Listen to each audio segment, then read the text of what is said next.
کبھی آپ نے سوچا لوگوں کے اندر ناشکری کیوں ہے؟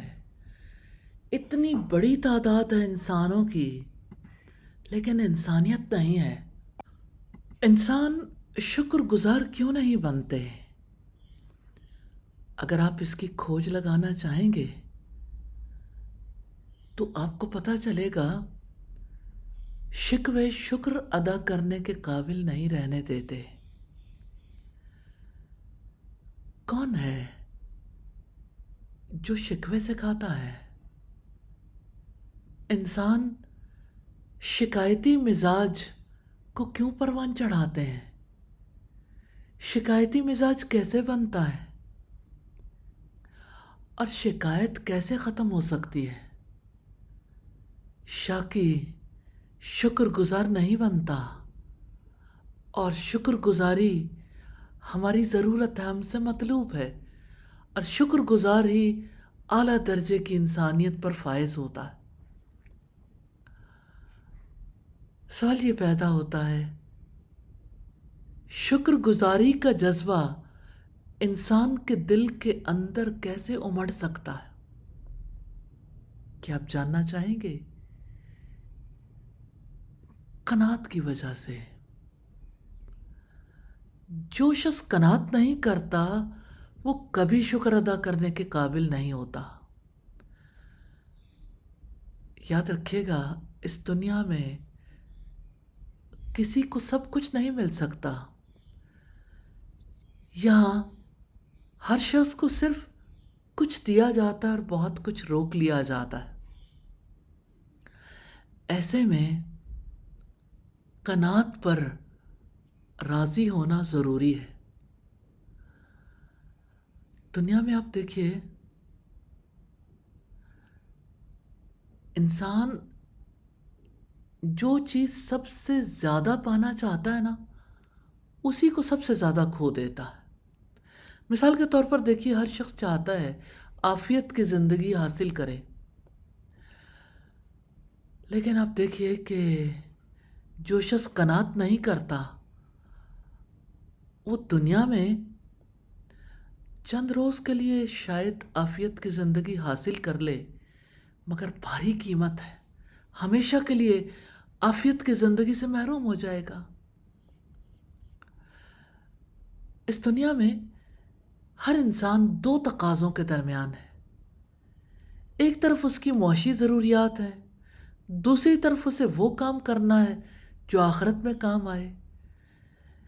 انسان کے لیے یہ ناممکن ہے کہ وہ دونوں تقاضوں پر یکساں حیثیت سے زور دے۔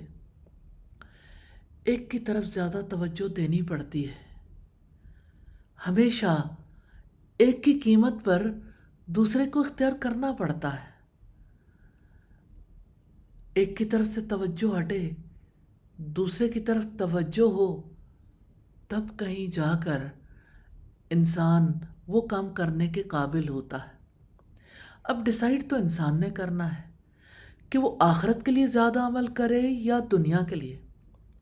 اب جو دنیا کے پیچھے بھاگتا ہے، اس کے اندر حرص ہے، بخل ہے، اس کے اندر ناشکری ہے۔ اس کا یہ مطلب نہیں ہے کہ دنیا سے اپنا حصہ نہیں لینا، حصہ تو لینا ہے، لیکن یہ ڈیسائیڈ کرنا ضروری ہے کتنا۔ ضرورت کے مطابق جتنا کسی کی ضرورت ہو اتنا فراہم کر دینا انسان کے لیے کافی ہے۔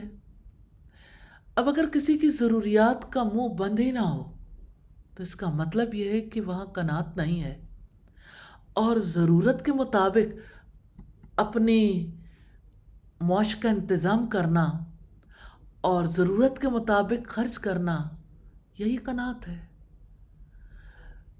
دنیا میں کتنی بڑی بد نصیبی ہے انسان کی کہ انسان عدم قناعت کا رویہ اختیار کرتا ہے، یعنی دنیا میں اسے جو کچھ ملتا ہے وہ راضی ہی نہیں ہوتا، پھر شکر کہاں سے ادا کرے گا؟